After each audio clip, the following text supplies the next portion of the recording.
Esse nome sempre soou muito bonito pra mim. Justamente é um conceito, é meio quase que uma coisa material, uma coisa que você não consegue muito que definir, mas a eterna juventude, ela tá em todos nós, tá? De quem quer que a sua juventude seja eterna.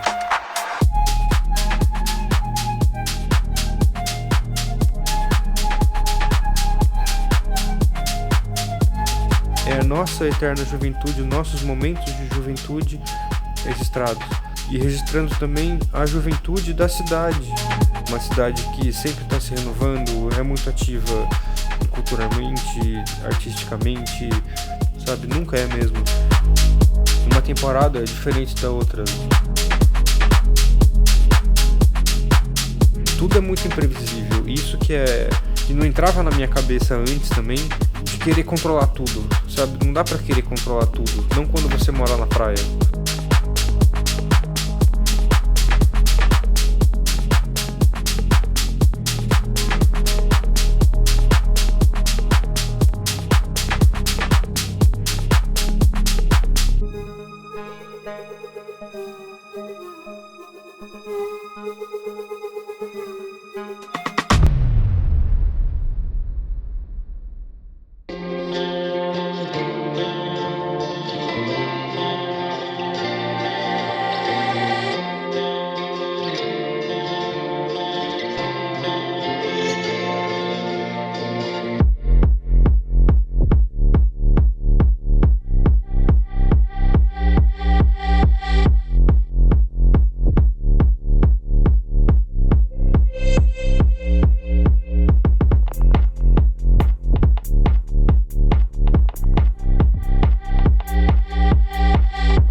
Quando eu peguei pra mim mesmo a missão de vir pra cá, eu tava começando já era profissional da fotografia, mas eu tava começando a me aventurar no vídeo, em fazer um filme, em fazer um documentário.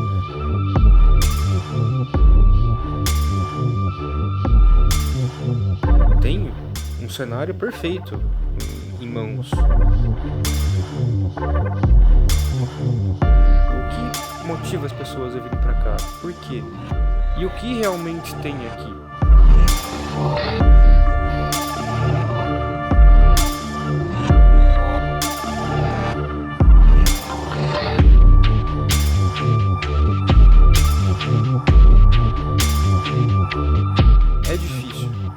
É difícil você querer registrar toda a história de Peruíbe, da região, tudo que a gente tem aqui, todas as praias, cada cantinho, assim, é muita coisa. Cada lugar tem o seu encanto, tem sua particularidade, cada lugar aqui é único. Cabe a gente tentar e se esforçar ao máximo para passar um pouco, seja 10% dessa beleza, desse encanto que a gente tem aqui.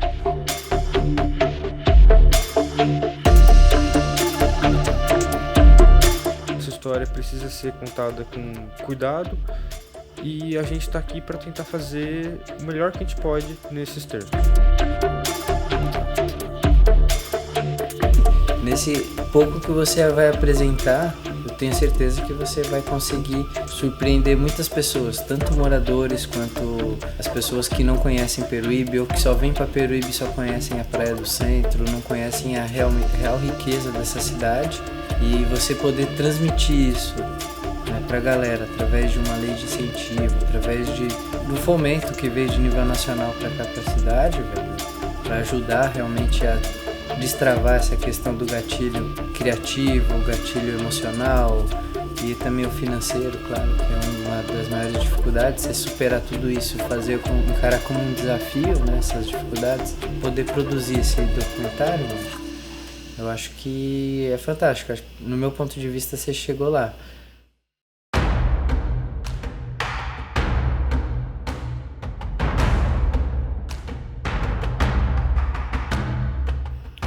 ideia surge quando eu tava vindo pra cá e queria descobrir a cidade.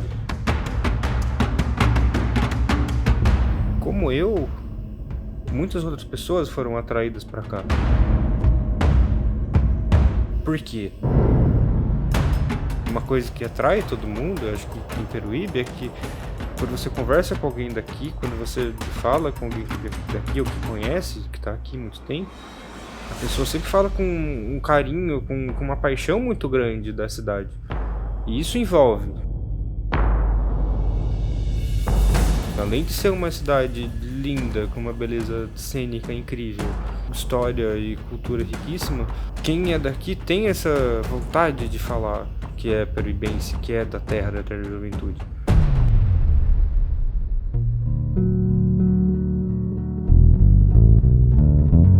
Peruíbe surge no início da colonização portuguesa no Brasil, surge a criação dos vários povos indígenas que estavam aqui, que são obrigados a conviver com a presença portuguesa, e surge daí o que nós chamaremos de comunidades caiçaras, né? A partir então do processo de emancipação, já no século XX, o movimento de especulação imobiliária, com a chegada da ferrovia, com a chegada da construção da Padre Manuel da Nóbrega, um movimento político muito grande, porque onde tem especulação imobiliária tem dinheiro, onde tem dinheiro tem política para intervir, e a gente tem o desmembramento de Peruíbe e Itanhaém, e Peruíbe nascendo com uma identidade própria, a cidade dos tubarões, todo um movimento de criar uma identidade regional para Peruíbe e o cidadão peruibense. E aí é uma história longa, que é necessário ser contado com cuidado, e que para o futuro guarda aí sim uma questão importante, uma identidade de uma Peruíbe preservada. Uma cidade que cresce ao lado de uma estação ecológica e tem a sua identidade associada a essa ecologia, a essa proteção ambiental. Por isso que em vários momentos que a história de Peruíbe foi ameaçada por empreendimentos que podiam mudar essa característica, Peruíbe reagiu. E talvez isso me dê um certo orgulho de ser peruibense. Peruíbe é uma cidade que reage, que reconhece a sua história, reconhece as suas características naturais e está pronta para brigar para mantê-las quando necessário.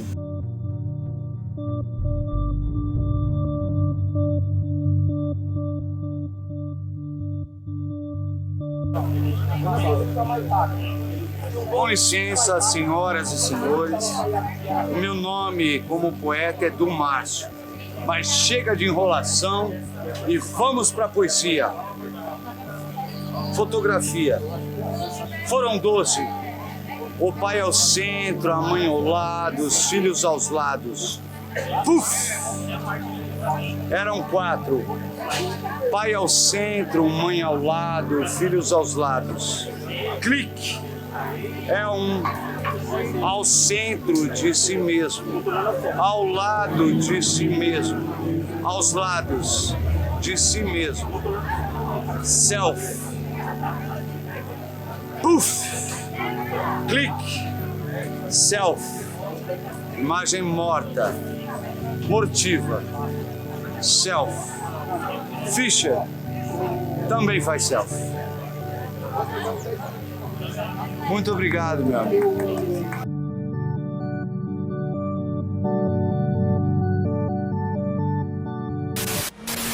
Peruíbe é a cidade guardiã do bioma mais rico e ameaçado do planeta, a Mata Atlântica.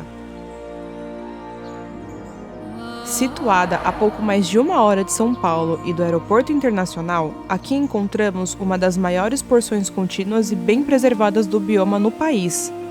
São praias, restingas, florestas costeiras, serras, ilhas e manguezais.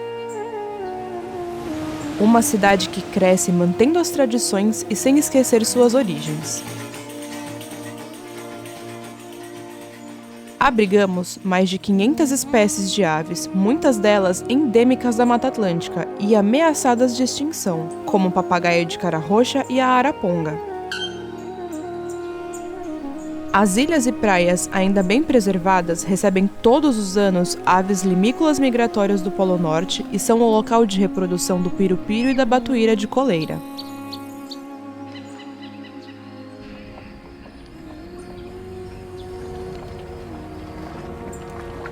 Os desafios para manter nossa vida silvestre conservada são imensos, mas temos um reconhecido histórico de luta ambientalista no Brasil. Conheça Peruíbe e descubra a primeira cidade das aves do Brasil.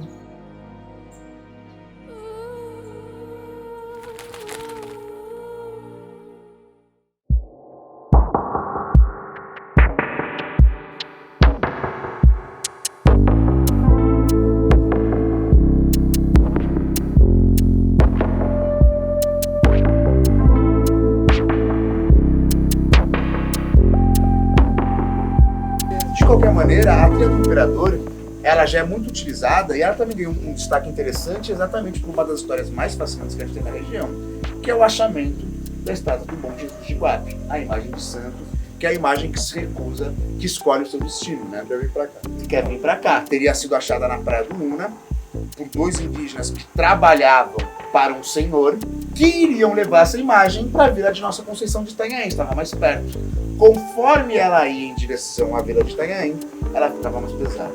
Conforme ela ia em direção a Iguape, ela ficava mais leve. Por isso que a Romaria de Bom Jesus de Iguape é exatamente por essa rota, em homenagem ao santo que escolheu o seu caminho, Bom Jesus de Iguape, que está lá até hoje, aquela figura carismática que está na Igreja Matriz de Santo Iguape.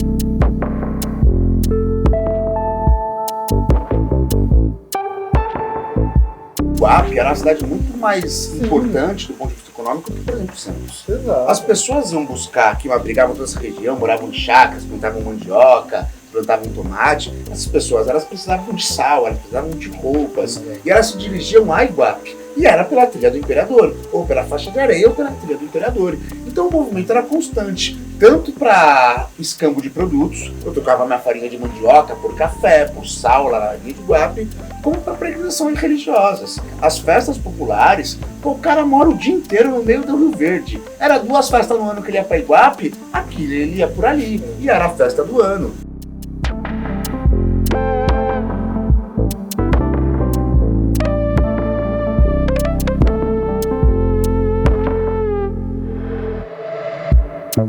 Era no Porto de Iguape que chegavam os principais víveres para a população. Era ali que desembocava sal, era ali que desembocava café. Então você ia ali buscar. O Porto de Santos, ele vai ter uma pujança, ele vai ter um alavanque no advento da economia cafeeira. Estamos falando ali por volta de 1800 e tanto. Por volta de 1700 e tanto, as pessoas se dirigiam a Iguape. Era ali que chegavam mais. A corte de Iguape, tanto por conta da mineração, mas também sobre a produção de arroz, era comparada com cortes europeias. Então ali tinha muito mais gente com muito mais dinheiro. Se eu sou um comerciante português, eu vou desembarcar meu barco em Iguape, porque ali eu tenho uma chance de vender toda a minha mercadoria. Então assim era feito. Agora, hoje em dia, não há sombra de dúvida que nós somos muito mais ligados a Santos do que a Iguape. Do mesmo jeito que Peruíbe inspira por essa juventude, por esse frescor, Iguape ela se concentra nas suas raízes históricas e o mesmo que Ilha Comprida.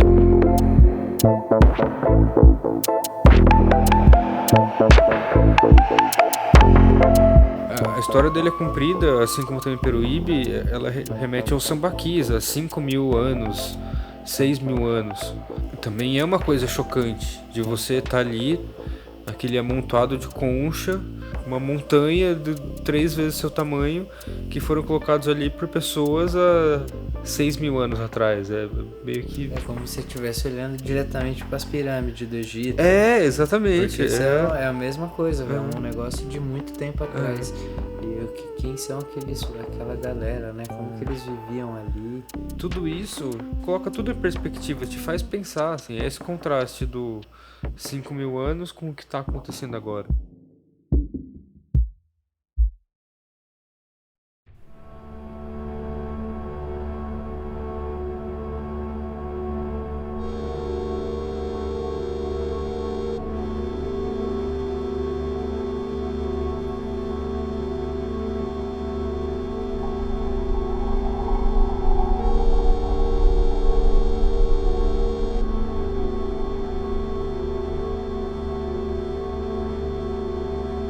Na verdade, tem um lapso de quase 100 anos da construção do que hoje seria as ruínas da Maria Bebê para a atuação do Leonardo Nunes na região.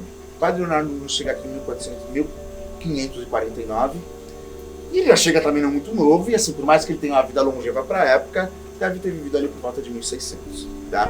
E ele tem realmente uma atuação aqui muito destacada, ele fica de fato conhecido. E ele realmente é aquela coisa do andar para lá e para cá, por isso que ele é o padre que voa, né? O padre voador, o Abaré Bebê. Mas a construção, durante a atuação do padre Leonardo Nunes, o que se considera como mais aceitável é a construção de um pequeno púlpito uma pequena ermida, onde ele de fato fazia as suas missas, fazia a sua oratória. Mas não tem nenhum documento que comprove isso. Pelo contrário, a partir do final do século XVII, entre 1690 e 1700, chega à região os padres franciscanos. A construção dessas, que nós chamamos hoje de ruínas da Beira Bebê, é uma obra dos franciscanos praticamente 100 anos após a atuação dos jesuítas no Brasil. Tá? Isso já é ponto pacífico, isso já tem um trabalho do professor Plácido Cali da USP, que é um trabalho seríssimo.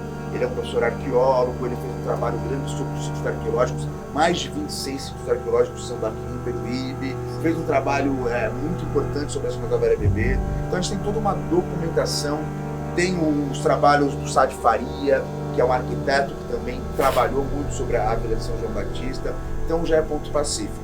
As ruínas da Beira Bebê não são obra dos jesuítas, são obra dos franciscanos, que datam da virada do século XVII e do século XVIII.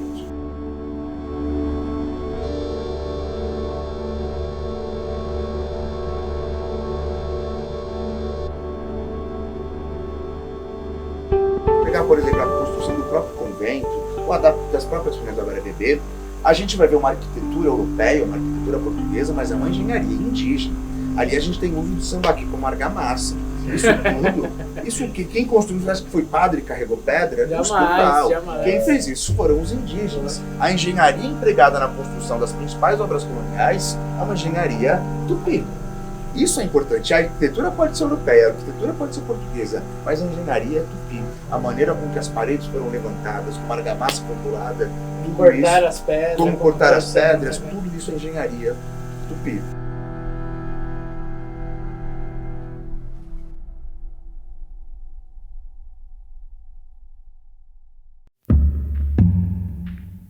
É incrível porque a gente está bem na cidade de Peruíbe, não precisa pegar trilha para acessar, você consegue vir de carro aqui, a rua asfaltada até a frente, mas ela fica aberta no período de alta temporada, né, das 8 da manhã até as 4 horas da tarde, toda quinta, sexta, sábado e domingo. Alta temporada é naquele verão, quando vem todo mundo aqui para a praia, para poder descansar, se desligar um pouco da cidade. E então na alta temporada ela fica aberta e sempre monitorada com guias, né? Guias de turismo como eu, que trabalho aqui também. Tem outros guias como o Thiago, o Wesley, a Michele, que trabalham aqui na cidade de Peruíbe.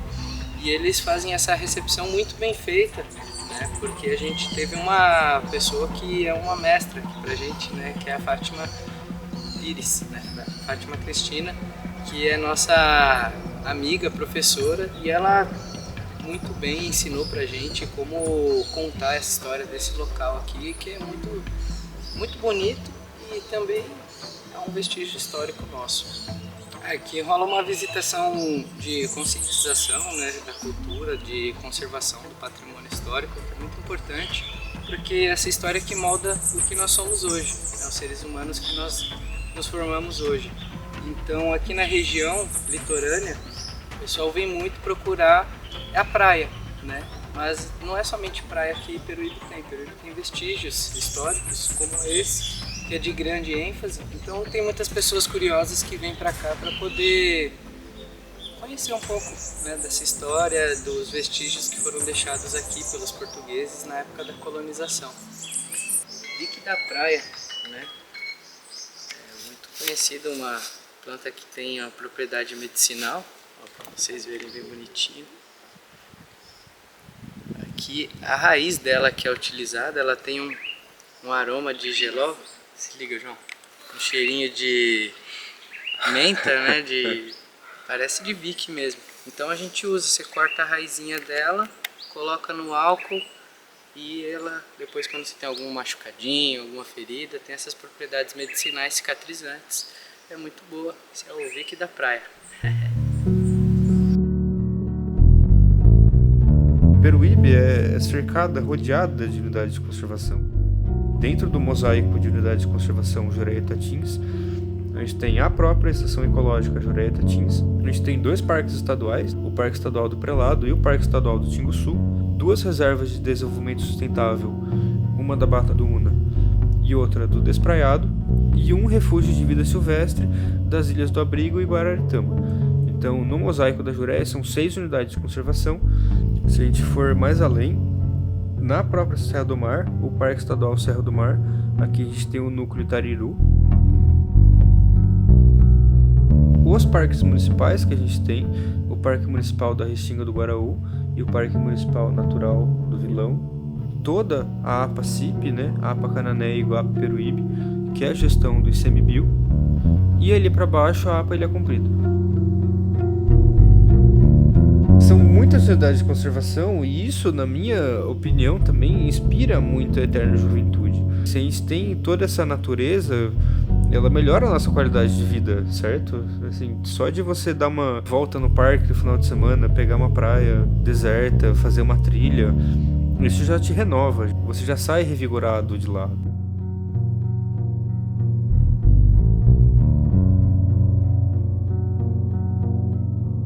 A Mata Atlântica foi muito atacada, muito impactada, assim como os outros biomas também. Mas desde o começo da Jureia, lá na década de 80, que se lutava contra usinas nucleares, né? Aquilo foi um marco da luta ambiental, né? Agora, eu sei, é difícil, é um país que tem dificuldades, passa fome, né? Desigualdade muito grande. Desigualdade social e tem muita coisa, é muito complicado, mas assim, é importante, o que falta nisso tudo é as pessoas terem o conhecimento de que a mata, né, o bioma em pé, a floresta em pé vale mais do que ela caída, né? Isso traz muito mais dinheiro, traz muito mais recursos para uma comunidade, para uma sociedade, ela em pé do que ela deitada, né, cortada, né? Unidades de conservação. Começou lá atrás com a Secretaria da Agricultura, depois o Instituto Florestal que fazia a gestão das unidades. Hoje transformou em o IF, o Instituto Florestal, hoje transformou em IPA, né? Criaram a legislação do CIEFLOR e passou a ser a Fundação Florestal. A Fundação Florestal só tinha a Intervales, que é a única unidade de conservação que eles faziam a gerência, né? A gestão. E do CIEFLOR 2006 para cá, a Fundação pegou aí mais de 100 unidades de conservação. Foi um grande desafio, né? Mas está se saindo bem, porque com o tempo você vai fazendo todo esse planejamento estratégico e vai, né, capacitando, está fazendo um trabalho interessante até mesmo na parte do uso público, né? Mas assim, que a gente tem que contribuir para isso, né? Com certeza. Porque assim, não existe a gente deixar tudo na mão do poder público. Exato. Isso é uma experiência que a gente tem que levar. Então assim, se você consegue fazer um projeto, trabalhar junto, né, de uma forma participativa, propor as mudanças e os projetos interessantes, isso aí eu acho que é o mais importante, né? Da comunidade, da sociedade, participar, tem que ter essa participação. E assim, é importante ele ressaltar na questão do histórico, né, da unidade de conservação aqui da nossa região, do Jureia Itatins, que foi uma luta tremenda lá nos anos 80 com o Ernesto Zuarg contra as usinas. E essa luta continua até hoje. Sim. Contra a especulação imobiliária, contra as grandes empresas. E é fundamental a gente manter esse local do jeito que ele está, porque a quantidade de fauna, de flora, de vida que tem aqui, quando você faz um roteiro com a gente, você vai perceber que realmente é um local que a gente tem que preservar e a determinada importância dessa unidade de conservação.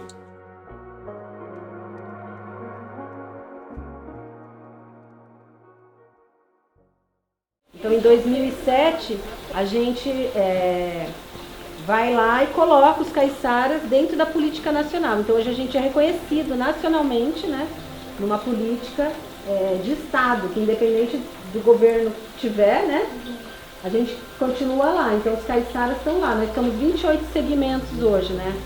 Indígenas, quilombolas, caiçara, faxinamento, queimadeira de coco, enfim, vários, né?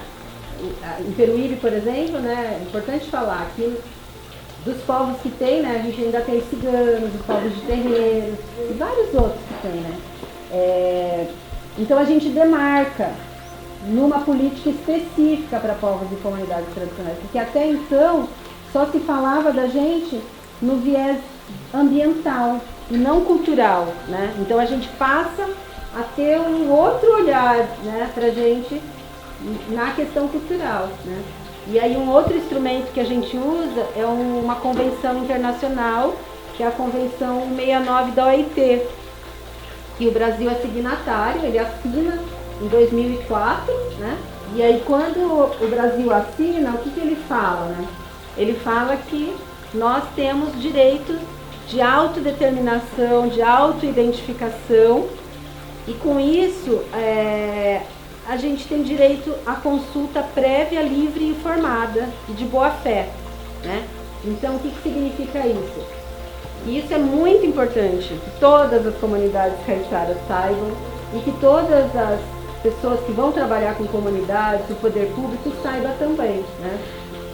Que é o direito das comunidades serem consultadas, não só por audiência pública, é uma consulta específica. Então, se eu quero desenvolver um projeto que vai, de alguma forma, afetar, né, o modo de vida, a cultura daquela comunidade, eu sou obrigado a dialogar diretamente com a comunidade, né? Às vezes o pessoal reclama, às vezes fala que a Adriana é muito polêmica. Eu falo, não sou polêmica, eu aprendi, eu conheço meus direitos, né? Então eu questiono, eu, né, crio, né, reflexões, né, para as pessoas, né? Então, vai fazer um projeto que vai afetar aqui o Guaraú, né? Aqui tem um monte de comunidade caiçara, né? Então a gente precisa ouvir os caiçaras aqui também. Não é fazer uma consulta. Como que vocês querem ser ouvidos, né? Aí a gente vai falar, a gente quer fazer uma reunião só dos caiçaras, a gente quer que venha alguém explicar aqui, né? Pode ser que tenha que explicar aqui na Barra do Una e lá em Parnapoa. A gente vai falar como que a gente quer ser ouvido, né? Não é na audiência pública, onde vai lá dar 3 minutos para cada um falar e depois... Então isso está na lei, né? Um tratado internacional, então a gente sabe disso hoje.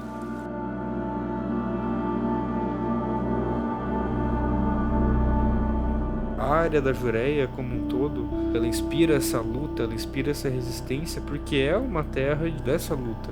Desde 86, desde a primeira usina, com a criação da estação ecológica, que é uma história que a gente precisa contar com muito cuidado, com muito carinho.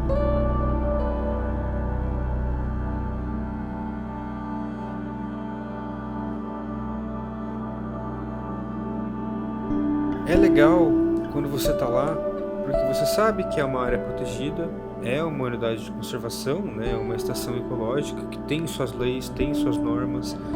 Para estar lá você tem que estar com uma autorização, você tem que ter um propósito lá.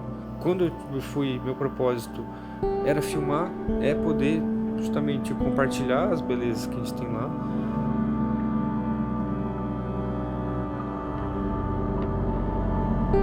É difícil você levar 5.000 pessoas para Jureia para ver o Rio Verde, mas você consegue fazer um filme, um documentário que chegue a 5.000 ou mais pessoas, causando menos impacto. Talvez esse seja o grande X da questão.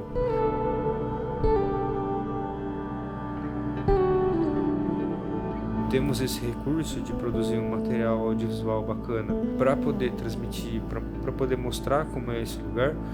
Então vamos fazer isso.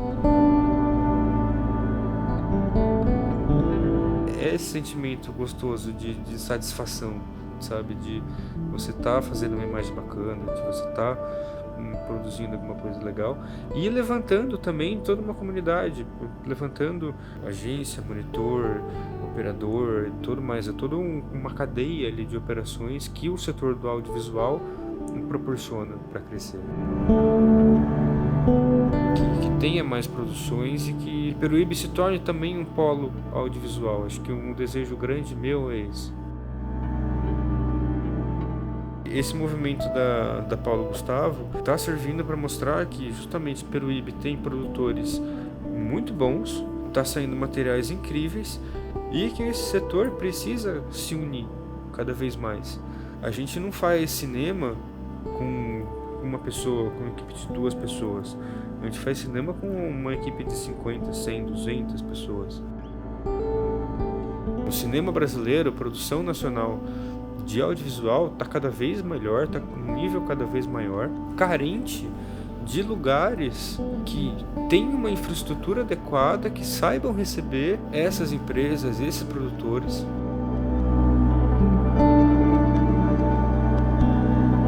Peruíbe tem uma beleza cênica e justamente de fácil acesso, com uma logística fácil, que pode servir para cenário para produções nacionais e internacionais de nível altíssimo. Estou falando de cinema de alta qualidade, sabe?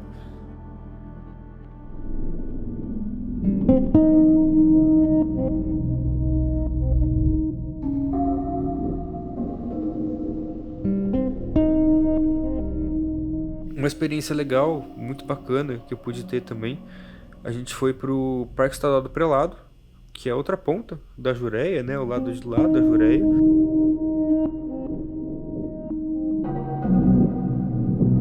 É muito diferente do que a gente tem aqui, é bizarro, assim, você passa o maciço da Jureia ali, é meio que outro cenário. Outro mundo, é.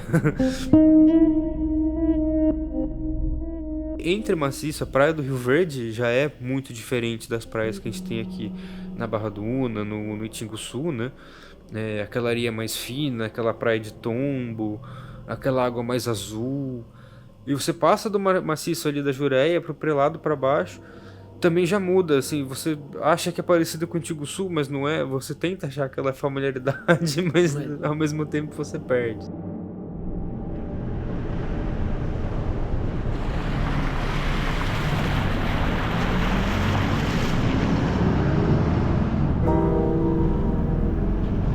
Que a gente participou do programa de voluntariado da Fundação Florestal, que a gente pôde acompanhar o monitoramento de borboleta.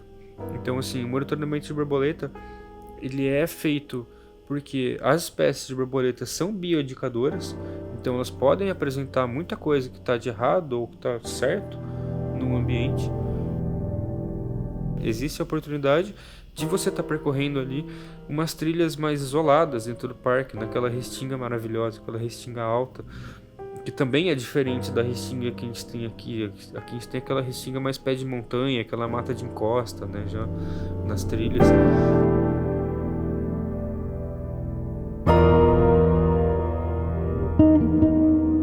Toda a área do Prelado ali é muito especial. Tem a comunidade caiçara da Barra do Ribeira, que é uma comunidade irmã aí da Barra do Una, são as duas pontas. E no Prelado também a gente tem a ponta do Caminho do Imperador, né, o final da Romaria. Então a Romaria o pessoal vem seguindo o caminho do Imperador, passa pela Barra do Una, né, cruza a estação ecológica inteira e acaba caindo no Prelado. Então é muito bonito, é muito interessante ver esse movimento que acontece todo ano. É uma cultura que se iniciou lá atrás, né, por toda a história e por toda a tradição, então o pessoal ainda continua resgatando isso.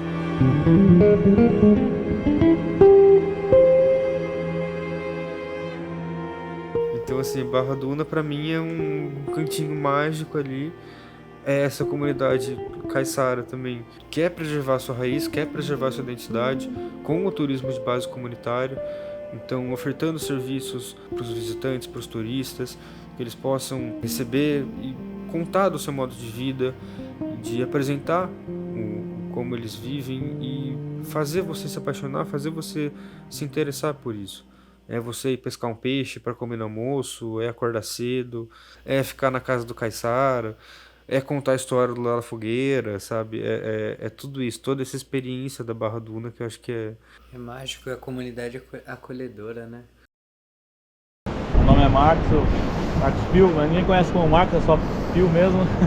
Sou monitor ambiental, músico também, né, da cultura caiçara. Era músico da noite, né, e agora a gente está trabalhando com um projeto da cultura caiçara mesmo, para manter a nossa cultura, não deixar ela morrer, né. Trazer a molecada que está chegando agora para conhecer e dar continuidade nisso aí. Essa praia do lado tem todo tipo de seca. O maciço da Jureia tá bem aqui na minha direção, ó. Eu consigo ver bem a sombra dele, eu consigo ver tipo um triângulo assim, ó, fazendo isso, e o menorzinho. O Pogoçá tá bem aqui na minha direção. E o Dedo de Deus e o Tatins todo aqui no fundo, ó.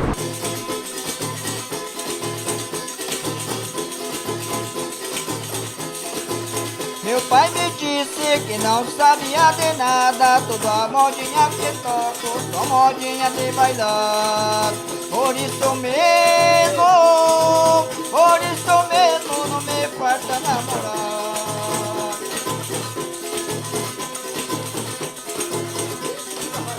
Andando na praia de noite, né, pra ir pra... Lá, antigamente tinha tudo lá, tinha as folias de rei, né, que são aquelas folias que o pessoal vai de casa em casa, você já ouviu falar disso, né? Rei, né? Isso, tinha as alvoradas, né, de bandeira, né, que também é de casa em casa, mas é de dia. Então o pessoal ia na praia, na caminhada, pra esses eventos e ouvia a cantoria na praia. Mas você olhava por lá olhava pro outro e não via ninguém, mas ouvia a música, entendeu? Você parava, a música passava, né, e você não via ninguém. Né? Então por isso que ninguém ia sozinho, sempre ia com 2 ou 3 no máximo, senão assim, ó.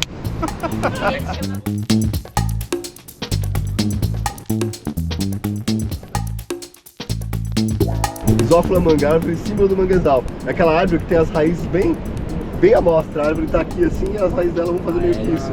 Raízes aéreas, isso mesmo, bem a grosso modo aqui. Com o mangue bravo aí também, que boa. Eu achei uma outra coisa legal também, é uma bolacha do mar. É sempre legal a gente mostrar também isso aqui para as pessoas, que muitas vezes as pessoas não conhecem. Mas uma bolachinha do mar aqui é interessante. A gente chama de estrela, né? Então, uma árvore de mangue vermelho, um mangue bravo. Essa aqui a Lana mostrou também, ó. Essa aqui é mais interessante ainda, ó. Porque, ó, ela tem aqui uns pelinhos, ó, para controle de temperatura e da salinidade.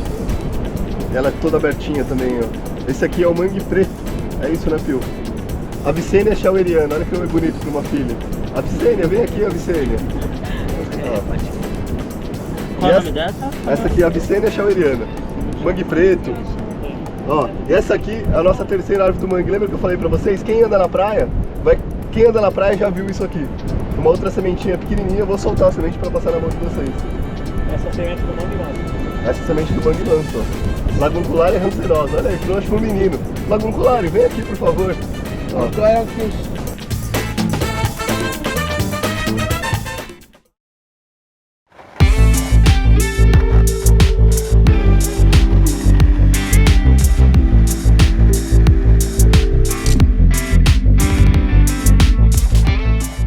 Estamos aqui agora no núcleo Itinguçu, na Cachoeira do Paraíso.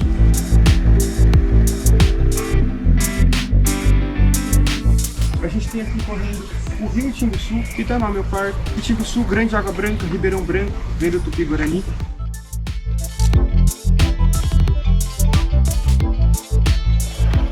Para chegar até lá em cima, vocês vão passar por uma trilha tubiada, são 350 metros, começa aqui, corre mão de um lado, corre mão de outro lado, não tem como se perder, beleza? A gente só pede atenção e cuidado na trilha, tá um pouco escorregadia, bastante folha, as pedras estão molhadas, estão lisas, então sempre cuidado onde pisa, onde coloca a mão, às vezes pode ter um bichinho, um espinho, alguma coisa assim.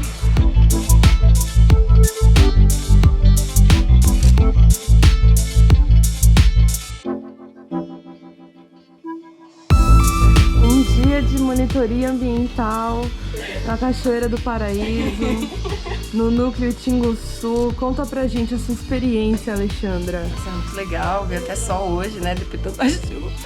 Olha o sol, mostra o sol, amiga, o sol que lindo. Olha o sol, galera. Venham conhecer a Cachoeira do Paraíso. Vale a pena. E você, Sara, nos dê o seu depoimento. Incrível, eu não quero mais ir embora. Por mim, eu já podia viver aqui, as pessoas são extraordinárias. Mas a experiência é incrível, é gostoso demais estar aqui, a gente aprende bastante, a gente pode entender melhor como funciona a estação ecológica, a gente consegue enxergar aqui no mapa os pontos, né? E acho que complementa bastante a experiência do projeto Ecogentes, tá aqui, poder atuar mesmo, porque uma coisa a gente está fazendo as aulas, outra coisa a gente está aqui apresentando para os visitantes.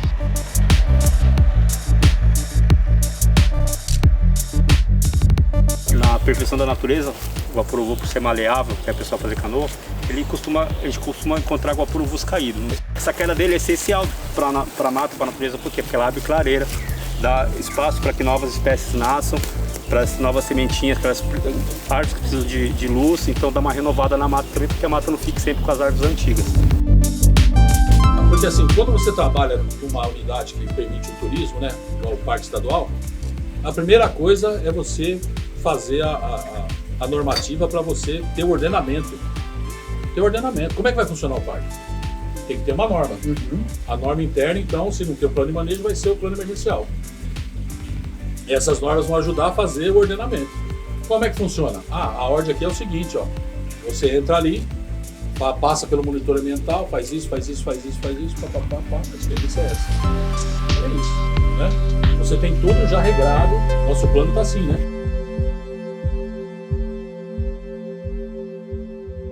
E aprendi a amar essa profissão e ter um carinho muito grande por essa profissão, que muita gente também, às vezes, acaba não sabendo que existe.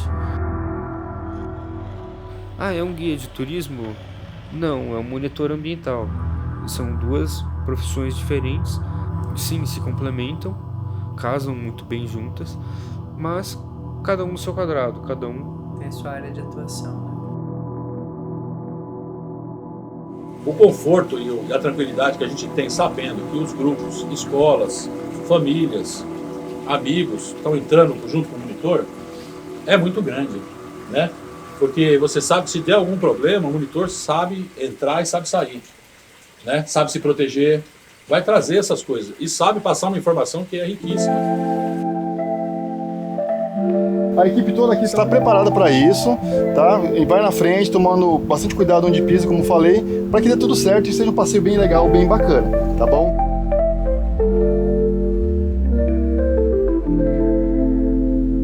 Para as unidades é muito importante isso, para o visitante é importante, para o monitor é importante, né? E ter a geração de renda. Com certeza.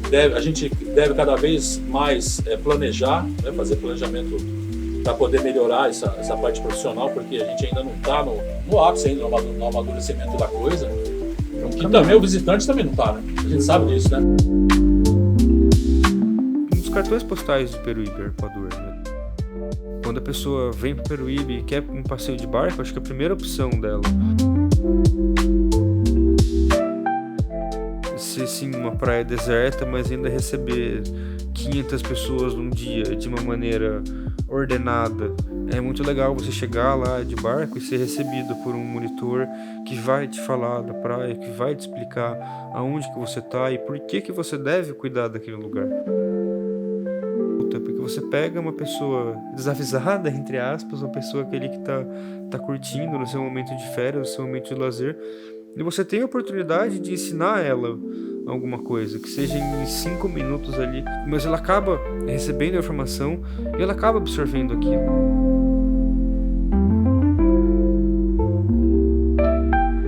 E isso para mim também é fruto dessa escola de monitoria aí, de mais de 20 anos aí, de todos os profissionais que trabalham e trabalharam, que conquistaram esse ambiente limpo, esse ambiente seguro dentro do parque. Tem que se fazer merecer. Todo mundo que trabalha nessa área, monitores, operadores, gestores e tudo mais. Essa é a praia do Arpoador. É uma de 850 metros de faixa de areia, de ponta a ponta. Então, se vocês quiserem ir naquele paredão lá embaixo, lá, ó, é legal de ir, tem umas imagens bem bonitas na internet, o pessoal mais novo chama de instagramável. Né? Agora, se vocês quiserem caminhar até o cantão lá, eu convido vocês também, porque é cinematográfico, vocês vão viajar no tempo, viajando no tempo, olhando como eram todas as praias do Brasil, antes de prédio, shopping. Diz que sobrou só 8% de Mata Atlântica aqui no nosso país. Esse aqui é um dos maiores remanescentes do mosaico da Jureritativa. Então vamos preservar, acho que ele é o mais novinho, né? Porque os netos dele vinham aqui conhecer essa praia como que tá. Dobra atenção na trilha, olha onde vocês vão pisar, onde vocês vão colocar a mão. Porque às vezes o pessoal sempre pergunta de cobra. Lógico que tem cobra, onça, anta, macaco, esquilo, lagarto. Acho que aqui tá bom, chama o barco de volta.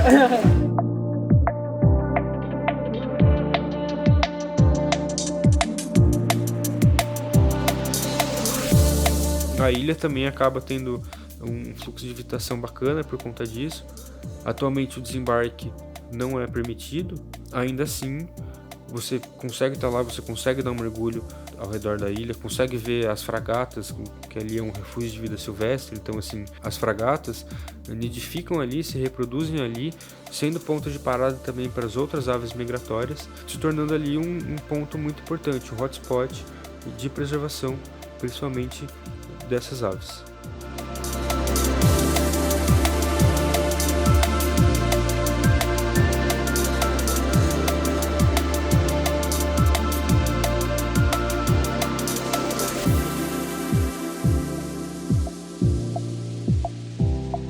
Saindo do Arapuador, indo para o Guarauzinho, no Guarauzinho a gente tem o núcleo da fundação, né, a base. E no núcleo do Arapuador, uma coisa muito interessante é que a gente tem a Dona Yolanda, né? A Dona Yolanda é um personagem nas nossas trilhas, nas nossas aventuras, quando a gente passa lá. Que é uma moradora tradicional caiçara, né? Que a família dela ainda está dentro do parque, é um dos últimos remanescentes ali. Eu subo o morro aqui, vou até lá o Parnapuã. A minha filha, quando vão lá, quando chegam aqui, elas chegam cansadas, quebradas. Assim. Digo, o que é isso, gente? Parece que nunca vocês andaram. Ah, mãe, pensou subir essa serra aí, depois aquela outra de lá, eu digo, grande coisa, quantas vezes não subimos? É. Né? E ainda subo ainda. Quantas vezes a senhora vai para lá? Hã? Tem assim, quantas vezes a senhora vai? Eu vou uma vez por mês, às vezes eu vou 2 vezes, porque meu filho mora lá. É porque a gente vê experiências no Brasil de parques estaduais que as comunidades ainda estão lá, vivendo sem trazer nenhum impacto, vivendo com o turismo, Porque a presença delas lá, cara, me assusta, né? Não me preocupa. Isso eu estou usando como termômetro para vocês. Porque eu sei que essas pessoas elas têm uma leitura da floresta que é totalmente diferente de qualquer um, né? Eles dão mais valor do que qualquer um, né? De nós, ou de estudiosos, ou de pesquisadores, de qualquer pessoa que possam achar que entende isso. E na verdade, para entender a essência mesmo lá, né? Aquele núcleo, né? Daquele centro da coisa, precisa ter essa, né? Precisa nascer lá, precisa ter essa coisa que... Né? Eu consegui enxergar, mas é claro, eu sinto também, claro, eu tô 40 anos no lugar. Mas assim, é muito mais que isso, né, cara? O caiçara tem um olhar, tá? E ele se entende no olhar. Por isso que eu falo olhar caiçara. Quando a gente olha para o tempo, a gente vê que o tempo vai mudar. Só naquele olhar que se dá, você já tem o olhar das ondas, do mar que vai virar, do tempo, do passarinho cantando, tudo é dirigido num olhar. E quando vai falar com o outro também, aí às vezes não quer falar assim como nós estamos aqui, aí dá uma olhada pro outro, já, o olhar dele já conversou, né? Essa racinha é danada. Mas o Parnapuã vem de Tupi-Guarani, que quer dizer mar que cresce redondo grande, significado. Grande quer dizer Iguaçu, Puã redondo, Pará é mar. Eu tenho o dicionário Tupi-Guarani.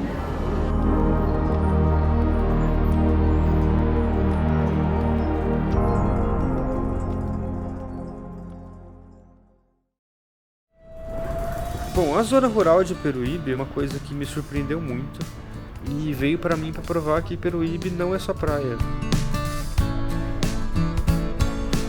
O acesso principal dessa área rural é pela estrada Armando Cunha, que é essa estrada que a gente está. Ela tem um trecho pavimentado, que a gente ainda está aqui confortavelmente, e depois a grande extensão dela é de terra. Fora essa estrada principal, nós temos várias estradas que são vicinais, que dão acesso às propriedades rurais. Tá? A gente vai também seguir uma dessas vicinais para ir, por exemplo, para a Cachoeira do Rio do Ouro, que é um dos primeiros pontos naturais que a gente vai visitar.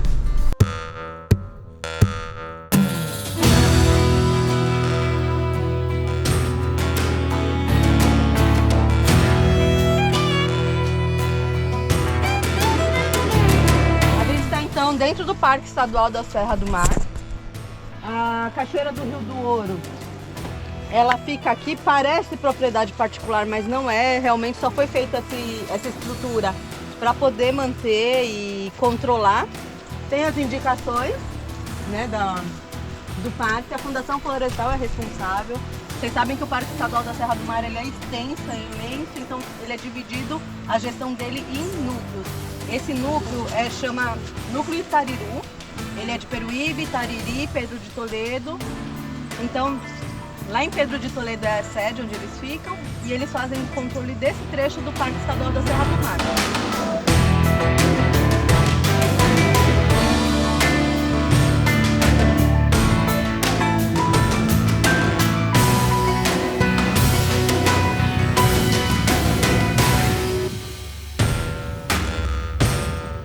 Além de toda a biodiversidade de pássaros e avifauna que a gente tem ali, que faz com que seja um dos pontos mais procurados por observadores de ave na cidade de Peruíbe.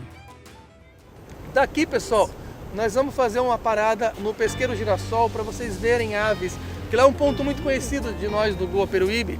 Então vocês vão conhecer algumas espécies, que é mais fácil ver, é um lugar muito didático para ver os bichos, nós já conhecemos, né, a maioria de nós. E de lá vamos pro Costinha, que aí já é... O que pode aparecer? Eu não sei. Costinha já é terra de ninguém, é no pé da Serra do Mar, pode aparecer um monte de coisa, pode não aparecer nada também, mas sempre tem bicho lá, né? É pé da serra, tá bom?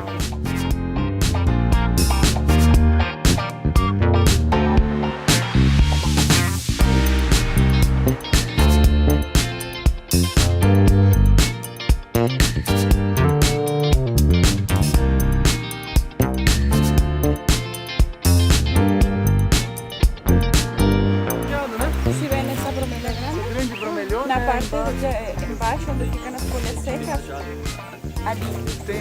Tem ali. Ele está de costas.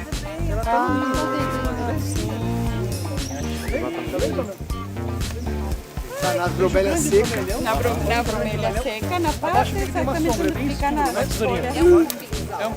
Onde fica nas folhas, secas.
Meu nome é Karina, eu sou bióloga, sou ornitóloga também Eu sou a coordenadora do Dia Mundial das Aves Migratórias aqui no Brasil e toda esta semana estive coordenando vários eventos do Dia Mundial das Aves Migratórias porque este ano estamos falando sobre insectos e aves, a importância dos insectos para as aves e como nos últimos anos as populações dos insectos têm diminuído. Então, praticamente, meu trabalho é esse, coordenar a celebração do Dia Mundial das Aves Migratórias, que se celebra no segundo sábado de maio e no segundo sábado de outubro, ou seja, hoje. Também sou a coordenadora da Wader Quest, que é uma ONG, uma ONG do Reino Unido, que apoia pequenos projetos de conservação que trabalham com aves limícolas. Então, dentro da ornitologia, tem o Bruno que conhece todo, mas eu me especializei nos caradriformes, que são as aves limícolas.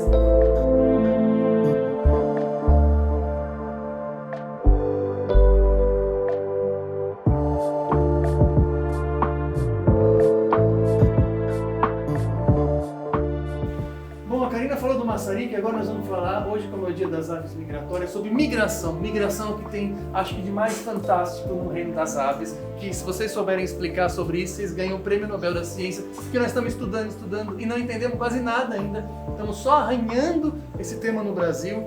E como é feita a migração? As aves saem voando de um lugar para o outro, mas saem a esmo? Não, tudo é perfeito, tudo tem um motivo. Nenhuma ave sai voando a esmo. Elas têm estradas, eu sempre repito isso, estradas aéreas invisíveis que elas conhecem através de gerações. Elas seguem caminhos já. Elas não saem voando, eu estou no Polo Norte, ó, maçarico. Estou no Polo Norte, são 8h20, vou até Peruíbe. Partiu Peruíbe. Não, são estradas aéreas, são caminhos que elas já conhecem. Um bichinho desse tamanho consegue sair do Polo Norte e a gente sempre sabe a data, né? Ainda o Davi, né, mandou uma mensagem pra gente já dormir. Dia 7 de setembro, o Davi falou, Bruno, já tem que ter chego o Batuiruçu, cara, porque 8 de setembro, e a Karina ainda tinha postado no Face, né, amor?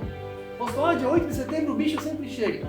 A gente foi lá no Arpoador, a Graça Anselmo fotografaram lá também, o Batuiruçu chegou no dia 8 de setembro. Nós fomos no Pesqueiro Girassol porque era para ter chego o maçarico solitário. Tava lá o maçarico solitário. Só que eu tô falando de um bicho que saiu do extremo norte do Canadá, aqui da região de Nunavut, Canadá, essa região, o maior estado que tem, chegou aqui na data exata, passando por vento, por ciclone, por gavião, por cachorro, e chegou na data exata. Então, se vocês souberem explicar sobre migração, vocês ganham o Prêmio Nobel da Paz e da Ciência, porque ninguém sabe explicar como o bicho faz isso.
Para ver o Batuiruçu, vocês vão ver um dos maiores migrantes que eu falei ontem para vocês, que faz a migração em elipse.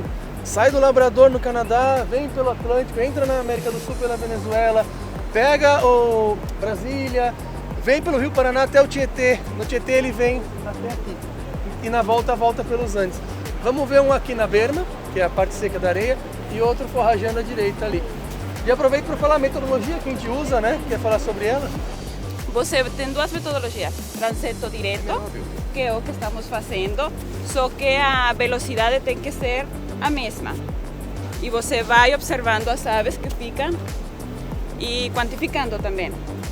Aí temos outra, se você quer saber, não só a diversidade e abundância, mas você quer saber também a densidade de espécies. Você tem que traçar vários transectos, por exemplo, de 1 quilômetro. Tem que ter uma distância fixa. Há um transecto de 1 quilômetro, você vai contando as espécies y después otro transecto lá y otro lá.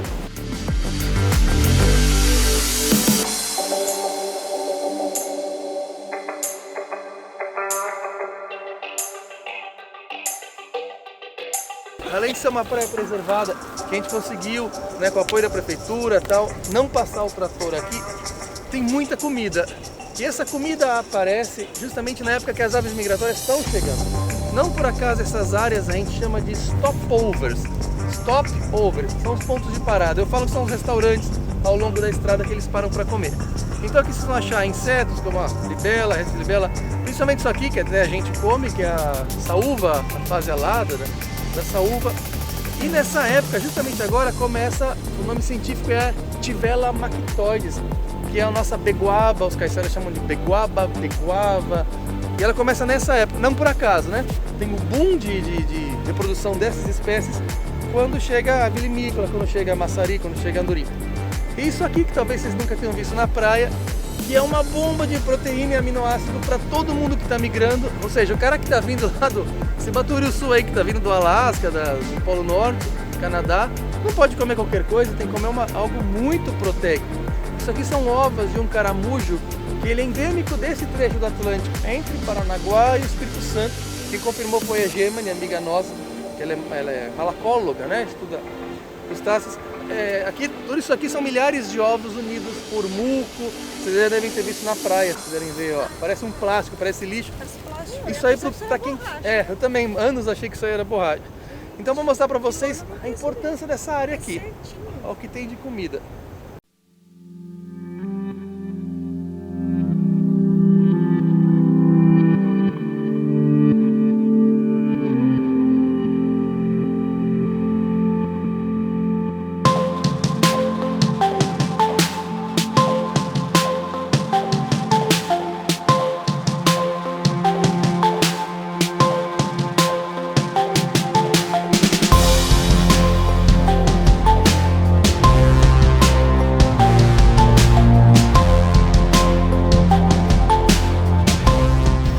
Gavião preto, aqui mesmo. Ele sai da mata, vem comer aqui alguns caranguejos e volta pra cá.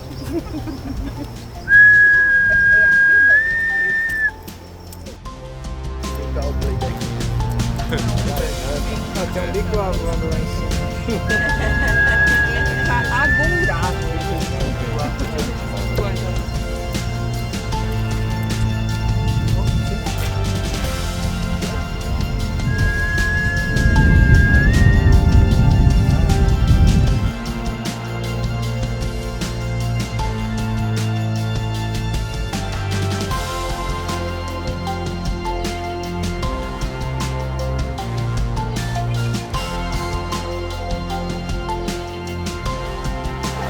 Vem, sai andorinha, vem rápido pra cá, vem rápido pra cá. Eles param. Depois da primeira batida, eles param. Nessa época. Não, antes de falar, 6 horas da manhã. Vai dar um vento no noroeste, né?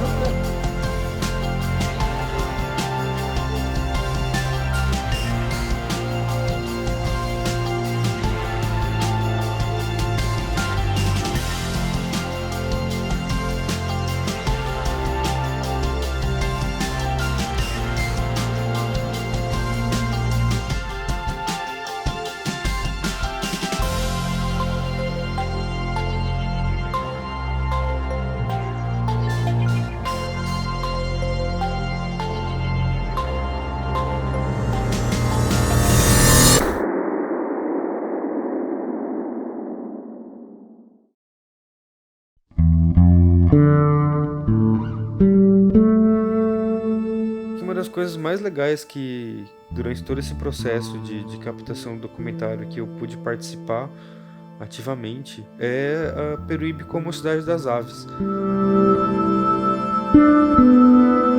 O Peruíbe recebeu essa titulação de uma ONG internacional, a Environment for the Americas, que reconhece a cidade das aves como um município que cumpre alguns requisitos relacionados à conservação, à preservação, não só da avifauna, mas como de toda a biodiversidade, programas de educação ambiental, programas sociais e tudo mais.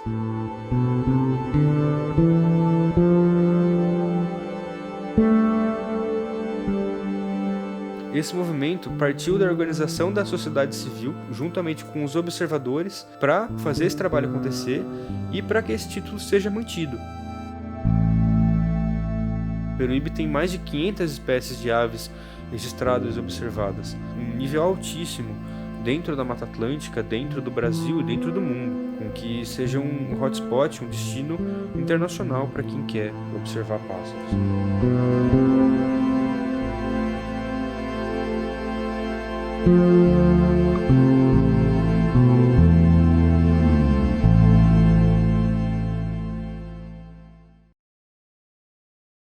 Bom, neste momento daremos início então à cerimônia de entrega do título da Cidade das Aves no município de Peruíbe.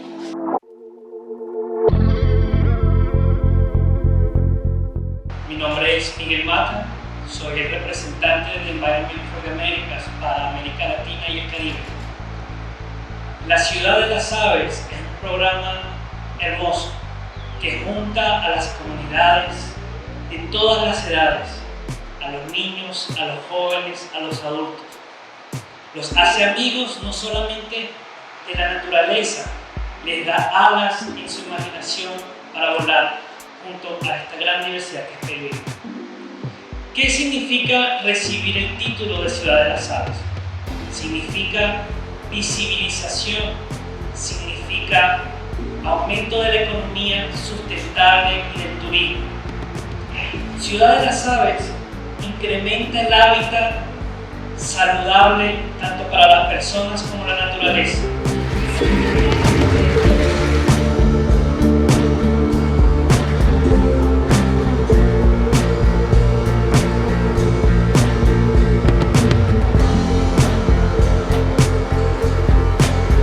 Peruíbe é a cidade guardiã do bioma mais rico e ameaçado do planeta, a Mata Atlântica. Nós precisamos desenvolver as atividades ligadas à proteção, observação de aves, proteção de território, para que Peruíbe receba e permaneça com esse título tão merecido.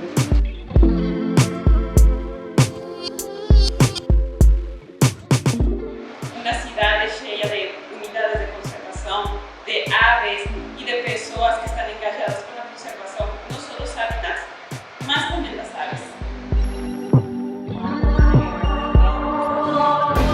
Ciudad de las Aves, Brasil, Peruíbe, Environment for the Americas and American Bird Conservancy reconocen e parabenizan ao município de Peruíbe pela contribuição para a conservação das aves e seu hábitat 2024 Brasil.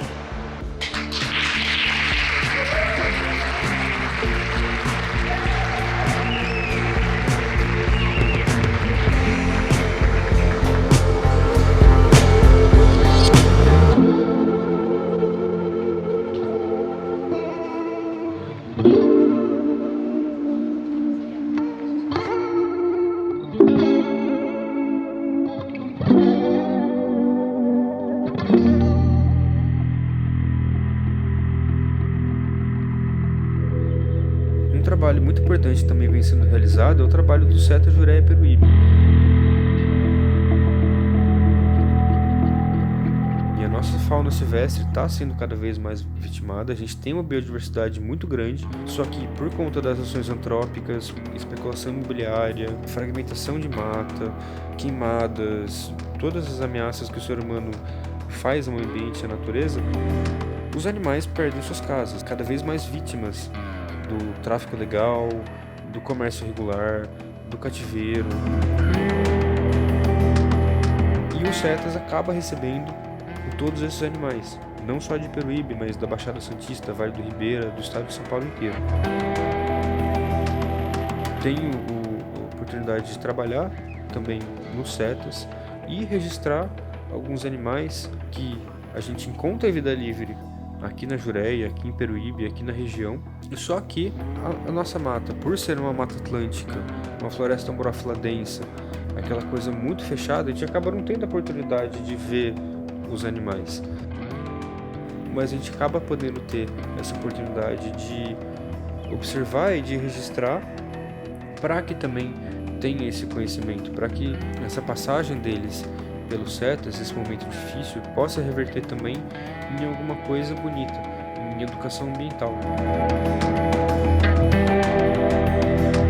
Esse é um trabalho importante que o Instituto Ambieco faz com o CETAS Jaraí Peruíbe, com todos os outros trabalhos, juntamente com todas as outras entidades da cidade, participantes do Combem, Condema, que fazem todo esse movimento acontecer e que levam o nome de Peruíbe como cidade ambiental, como cidade sustentável, cada vez mais longe.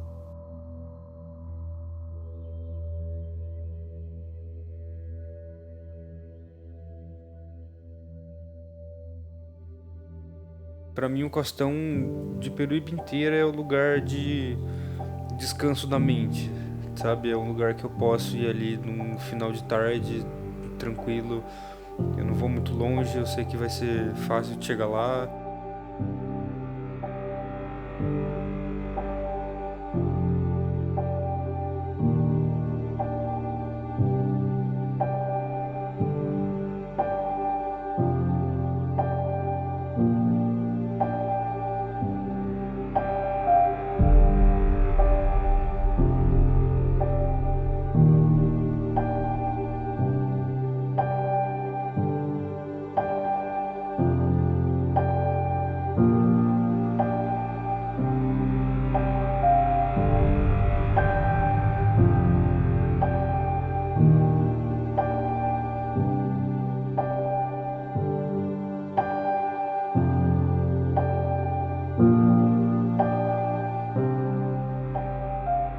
E aí galerinha, firmeza total. Então estamos aqui num roteiro diferente, inusitado, dentro do Rio Preto.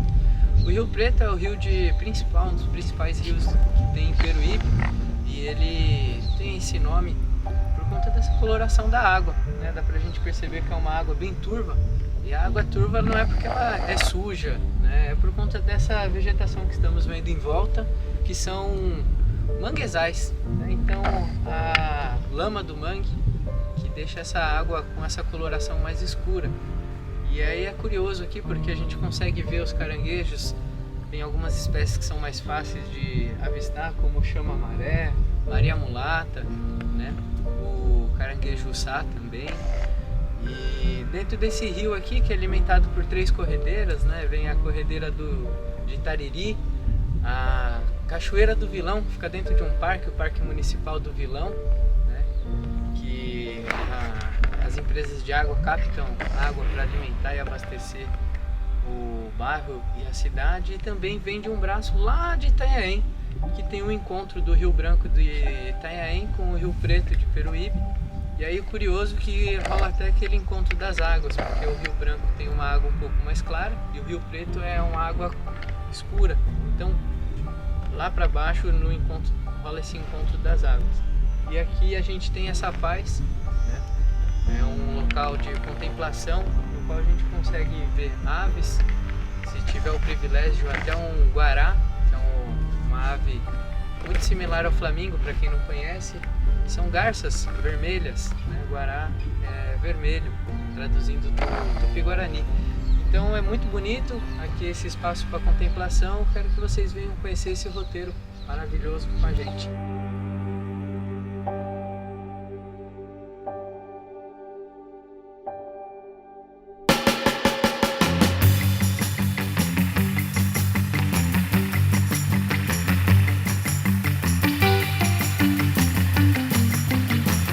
Bom pessoal, sejam bem-vindos à prainha. Aqui é a praia conhecida também como Praia do Castelinho. Hoje nós vamos fazer umas filmagens e mostrar para vocês esse paraíso. Desembarque ali por trás, por gentileza, tomem cuidado, não pulem com força. E os baragnardos desvirando todos.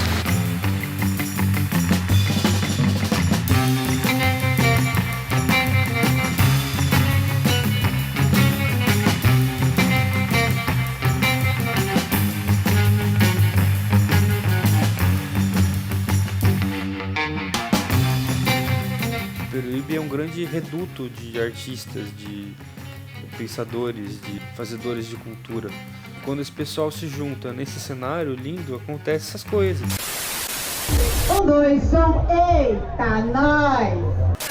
valorizar o passado é uma evolução musical. Cadê as notas que estavam aqui? Não preciso delas, basta deixar tudo soando bem aos ouvidos. O medo da origem é o mal, o homem coletivo sente a necessidade de lutar. O orgulho, a arrogância, a glória enchem a imaginação de domínio. São demônios os que destroem o poder bravio da humanidade. Ei, som. Terceiro sarau sem censura. Pou. Eba, desse jeito. Praia bonita, dia de sol, gente bonita, família curtindo. Baixada Santista, que tem santos de todos os ritos, indígena, africano e europeu, fruto dessa essência do que te protegeu. E ainda és Mata Atlântica, manguezais, jundus, restingas, matagais. Caminhando e cantando e seguindo a canção. Vem, vamos embora, que esperar não é saber. Quem sabe faz a hora, não espera acontecer.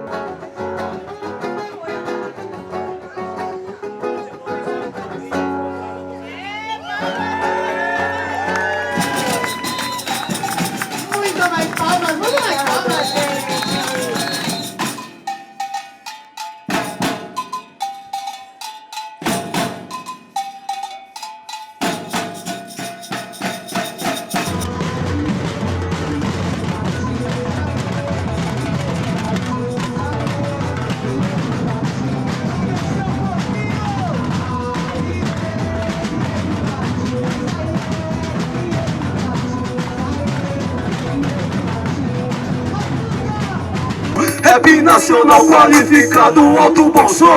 Pensamentos escritos formado por ETEX SNN. Da editora ao sul diretamente. Pensamentos escritos e um pensamento. Pensamentos escritos e um pensamento. Meu povo tá se armando pra poder dar prejuízo, já que juízo é pra quem tem, e medo só vai me fazer refém. Mas aí, quem pode dar regra tem que ter coragem, né? Eu me defendo com a cabeça, faço nela minha blindagem. Mas também, eu ladro e também mordo, eu já não como há dias. E depois de matar, conferir bem conferidinho, eu também quero cortar a cabeça do Golias, Pacheco, vira-lata. Ele representou mesmo, de verdade. Então quem for do Caraguamães se sinta representado. Quem for quebrada, se sinta representado, certo? É a rua, é a mensagem, é a praia, porque a praia também é rua e é uma maloqueiragem, certo? Chega com nós aí então, pra fechar aqui, Alex Jamaica na vibe. Aê, Alex Jamaica! Chega junto aí, vamos fazer barulho, vamos confraternizar essa união. A vagata toda produzida, sem se preocupar com nada, a mulher da minha vida. Mais uma vez! DJ Admin, na selecta, oi, máximo respeito a todos que estão aqui, ei. Guilherme Mandala chegando agora no freestyle sarau sem censura, contra toda ditadura.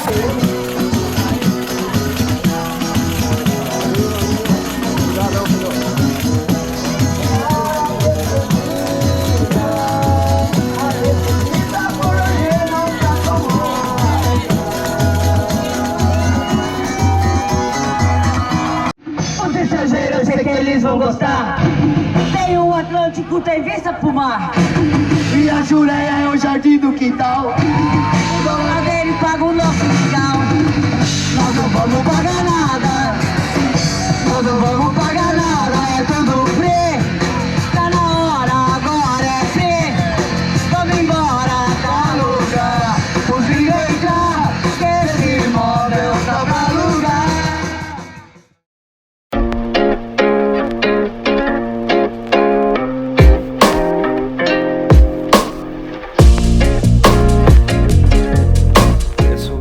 Despertar curiosidade, é sobre mostrar as imagens, é sobre atiçar todo mundo para vir conhecer mais, para experienciar isso.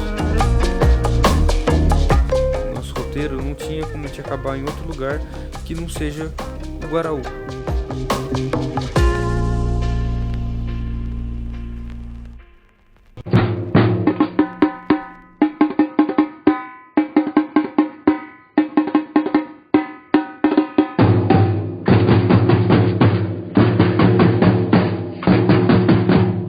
A Serra dos Itatins ao fundo, o Morro do Fernando, que o Caio representou bem no desenho dele ali do outro lado. Lembra que a gente falou de formação de rios? Tá aqui a Serra dos Itatins, ó. Aquela última ponta lá, ó. Cachoeira do Paraíso, bem aqui na minha direção, aqui mesmo, aqui, ó, a Cachoeira do Perequê, a gente consegue ver aqui a formação. Então, quando o rio nasce, os rios que nascem aqui ao longo dessa Serra dos Itatins, ele vem descendo com aquela força que eu falei para vocês. Ele vem fazendo isso, ele vem escavando e ele vem levando também toda a matéria orgânica. O que é matéria orgânica? É resto de folhas, galhos, restos de animais mortos. Ele vai descendo ali, ó, e fazendo força. Quando ele chega no cordão arenoso, quando ele chega na planície, ele começa a ficar preguiçoso. Aí ele começa a fazer isso. Quando chega aqui, ele chega com toda essa água doce, chegando aqui no mar, aqui. E aqui no mar a gente tem aquela magia, a água do mar vai entrar para dentro do manguezal, para dentro também do estuário do manguezal, e vai se misturar. A gente vai ter água salobra. O manguezal é considerado como se fosse a barriga de mamãe, é o berçário dos oceanos. A gente tem, se eu estiver errado, Thiago, por favor, a gente tem os recifes de coral com uma produção muito alta de biodiversidade, e a gente tem os manguezais depois, que tem uma produção muito grande. Muitas espécies saem do mar para vir se reproduzir aqui no manguezal, então a gente fala que é como se fosse uma barriga de mamãe. Os peixes saem de lá, vêm para cá porque eu tenho uma água calma, não tenho grandes correntezas, eu tenho essa sopa de matéria orgânica por conta disso. Como o rio vem descendo com força, ele vem quebrando também todos esses galhos e transformando isso meio que numa massa. Quando ele cai aqui na parte plana, eu tenho o caranguejo que tem um papel fundamental nesse ambiente.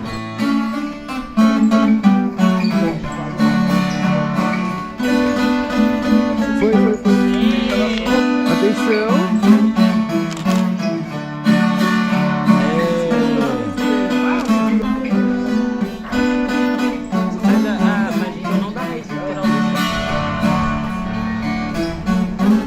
Lembra que eu tinha comentado com vocês? Esse aqui é o leito principal dele, o leito que era o leito antigo dele mesmo. Ele vinha aqui, passava e jogava para o outro lado. Essa praia do lado aqui é do Guarauzinho, ela tinha uma floresta grande aqui. E ela ia mais 300 metros para cá para dentro também. E ficou fechado aqui. E aí começou essa discussão interna aqui entre o pessoal do Guaraú, que tinha os barcos lá, e com a prefeitura de abrir esse lugar. Demorou muito, o pessoal veio com pá e enxada mesmo e abriram aqui meio que a revelia de todo mundo. Para quê? Para manter viva essa parte aqui, porque a água só ficava represando água doce desse lado aqui. E água salgada não entrava aqui. Então isso foi uma das intervenções. O resto continuou, mas aqui meio que parou. E perdeu praia desse lado, na verdade. A gente tinha uma floresta grande desse lado, que a gente perdeu também por conta dessa movimentação do rio. O pessoal conta que trabalhava na época ali que caíam árvores gigantes, iam caindo assim no rio, e o rio ia levando, tanto na maré cheia como na maré baixa. Ia pegando, ia comendo e levando, ia comendo e ia levando. Ia levando, a erosão foi tirando tudo. E o que tinha de terra desse lado foi pro outro lado, e o rio mudou de lugar mesmo. Então a gente vê como que a ação do homem ali, ele pode interferir tanto no meio físico, e uma interferência bem negativa ali, se a gente for ver, né? Ele mudou toda uma questão de dinâmica do ambiente, né? Pessoal, estamos aqui diretamente da cachoeira, da queda das Antas, do Thiago. Qual que é a energia, a expectativa? Qual a sensação, meu querido? Energia muito boa, dessa imersão aqui na Mata Atlântica. Você indica pra quem esse rolê? Principalmente aquele pessoal que trabalha em São Paulo estressado, vai relaxar, vem aqui, contrata um monitor ambiental e venha conhecer esse paraíso. É pra gente.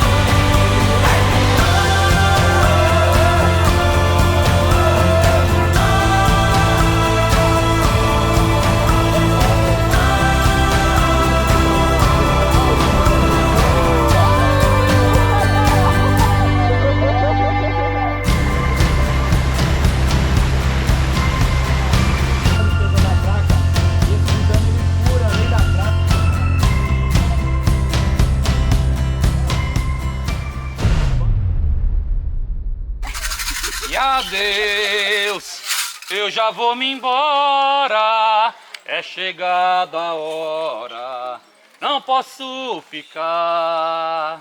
A moça bonita, tu não vai chorar, o que para o ano, começou devagarinho. Adeus. São anos dessa ideia do conceito de eterna juventude.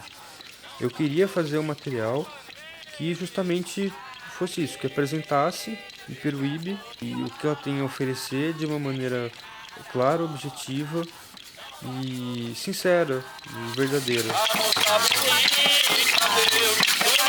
Fique bem claro que tudo isso que foi retratado aqui é o que eu vivi, o que eu pude fazer parte nesse tempo, nessa minha experiência. Ao mesmo tempo que aconteceram essas coisas que foram registradas aqui, aconteceram muitas outras coisas que eu não estava lá, mas que outros estavam. Isso aqui é só um fragmento do que a gente tem a oferecer, é a minha visão, são coisas que eu tenho propriedade para falar, porque eu estava lá, são coisas que eu vivi, junto com pessoas que são muito queridas por mim, com meus amigos, com a minha mulher, com a minha família. E para essas aventuras é o privilégio de você trabalhar com turismo e querer fazer as coisas acontecerem. Foram anos aí de querer estar fazendo parte das coisas, querer estar lá e querer estar registrando isso também, para que mais gente possa ver o que está sendo feito, o quão bonito é tudo isso, para que inspire todo mundo a vir para cá, ou cada um faça o lugar que tá ser melhor, que pegue um pouco da nossa eterna juventude também, do nosso espírito aqui, e leve cada um para si.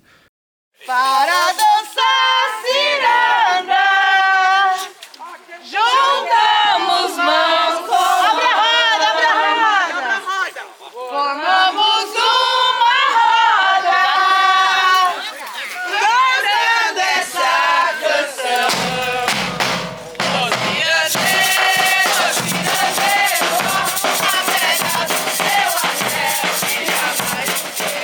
Toda essa nossa jornada do Eterna Juventude como um documentário me ensinou muito e está me ensinando muito. Fazer um filme é muito difícil, envolve muita coisa, é burocracia, é números, é toda a parte artística e criativa, que às vezes a criatividade se esgota, que às vezes que você não tem da onde tirar a inspiração, mas você precisa continuar fazendo.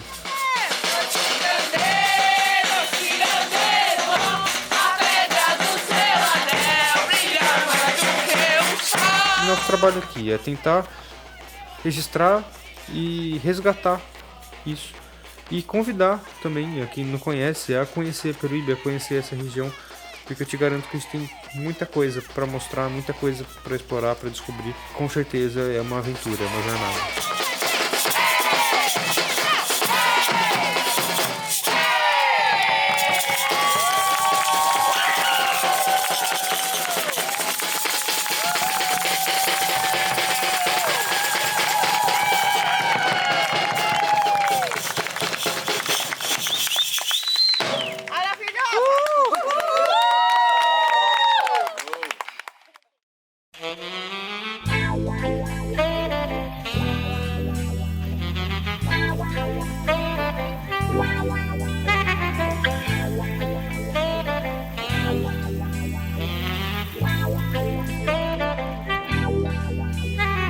América do Sul, oh. América do Sul, oh, oh. América do Sul, oh. América do Sul, oh, oh. Geograficamente falando, estamos situados do lado de cá. Andando pela praia, eu tô no costão. A energia conscientemente na mente de quem sabe o que